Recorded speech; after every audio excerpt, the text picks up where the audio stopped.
common sense recap of the day's biggest stories. It's John Catsimatidis and Rita Cosby. Katz and Cosby on 77 WABC. And joining us now is the great Roger Stone, of course, advisor to President Trump and many others. John. Roger Stone, what's going on that the American people are not seeing? Well, the stunning lapses by the Secret Service are beyond comprehension. Every day we learn something new. For example, there were evidently people admitted to this event who had never gone through the magnometers, never been wanded. So there could have been guns in the crowd. There are so many anomalies and questions. This hearing was a disaster. The FBI has no answers. In the meantime, you see Kamala Harris struggle to consolidate a campaign. Her campaign got busted using an AI-created recording of Joe Biden that we were led to believe was Joe Biden live. Wait. How do you know that was AI? I saw reports of that. I believe that there's 3 very good software AI analysis programs. And not all of it was AI, but much of it was created. Once you have a snatch of someone's voice, it's very easy now. And are you talking about the call-in that yes. President Biden did? You think it was an AI call-in? That has evidently been determined. I would say 2 things. Kamala Harris at one point says, you're still on the rough, and then she says call.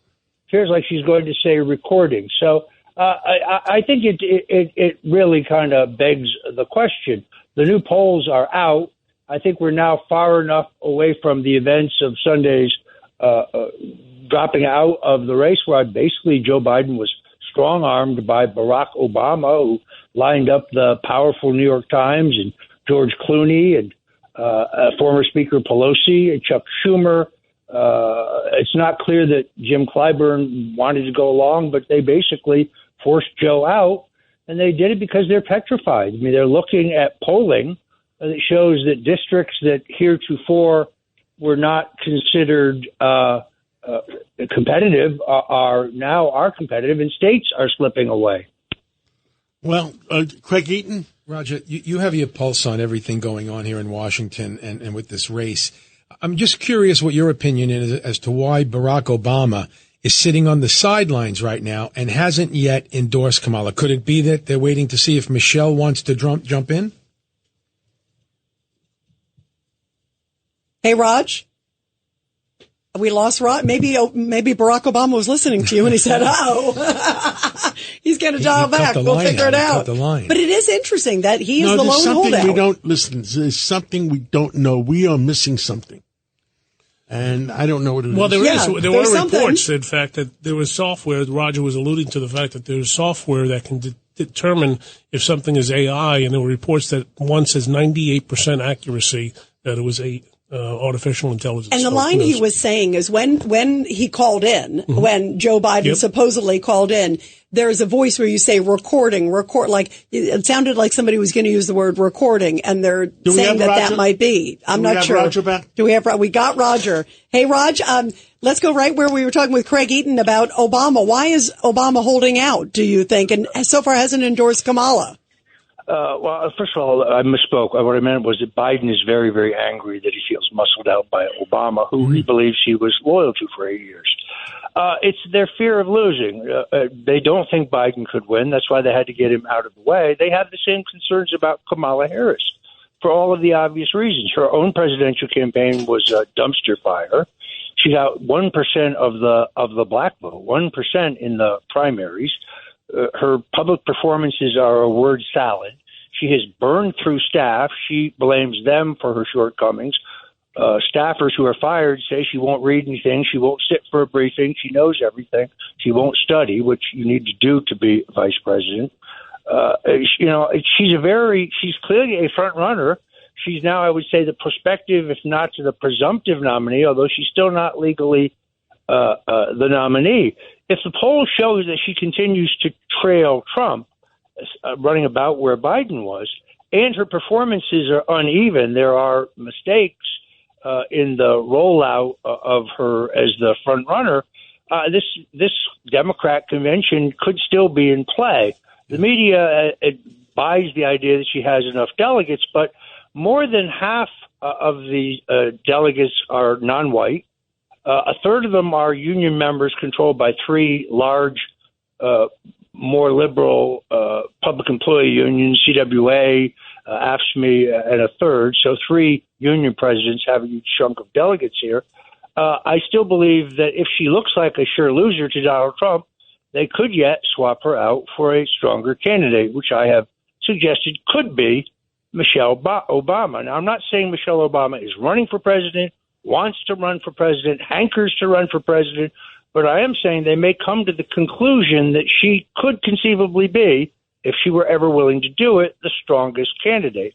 That is why I think Obama is holding out. That's interesting. The Clintons have endorsed Obama, frankly, because Hillary's angling for a vice presidential position on a Kamala ticket, an all-woman ticket. A novel idea with abortion and abortion rights being the single most important issue for Democrats in terms of motivating them. So you think that Hillary, are you suggesting there might be this package, like sort of a Kamala Hillary Clinton ticket? What I'm saying is I think Hillary, who is, still very bitter about losing the 2016 election and still quite ambitious, which is part of her makeup, is angling for it. Doesn't mean it will happen.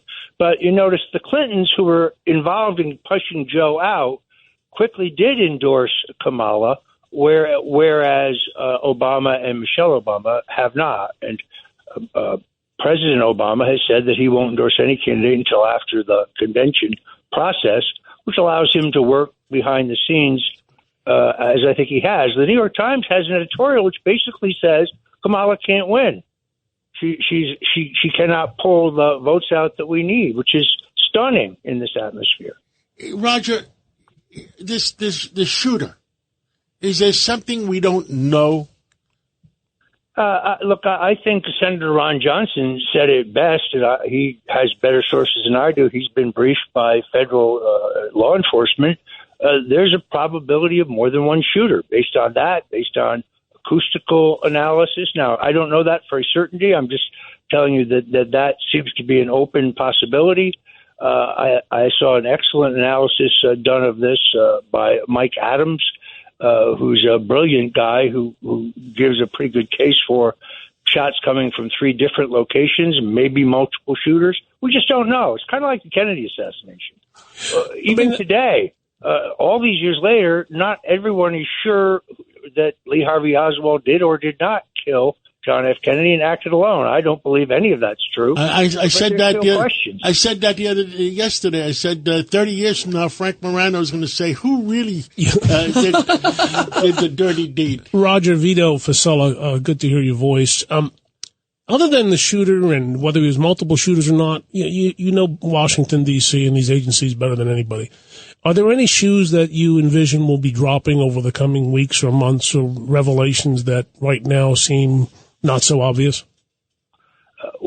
First of all, Vito, let me say how much I admire you as a man who fights for Staten Island. You have a record of service to the people and the taxpayers that I revere, and I honor you for that. Thank you very much, Roger. Very kind.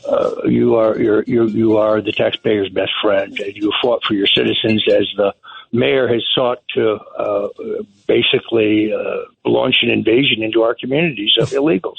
In any event, it's very hard to say. One of the questions here is there are ballot access issues. It seems pretty clear to me that there are maybe as 4 or 5 states, some of them swing states, Wisconsin, Nevada, potentially Georgia, depending on looming deadlines. Kamala cannot be certified for the ballot in any place until she's formally nominated in August. In some places, it appears to me that it's difficult to get Joe Biden's name off the ballot. This is a very non-democratic process. Biden got 95% of the vote. He won 7,000 delegates. Now, it's fair to say they cleared the field for him. They ran RFK Jr. off with arcane rule changes, and then I think an obscure congressman gave it his best shot but could get no attention. So they cleared the field here for Joe Biden. There's nothing democratic about this process. If she becomes president, she'll be the first president who was never voted for by the people other than Gerald Ford. Wow. Yeah, very interesting. Roger, thank you. Keep us posted on all fronts. You always have good stuff. Thank you. Well, I think Trump's in excellent condition here, and the new polls are unbelievable. He's beating her very handily, which is what I would have expected. Yeah, and that RNC was great. I mean, Thank you, Roger. I said before, maybe Obama feels she's not qualified. Yeah. I mean, a lot of people seem to be thinking that.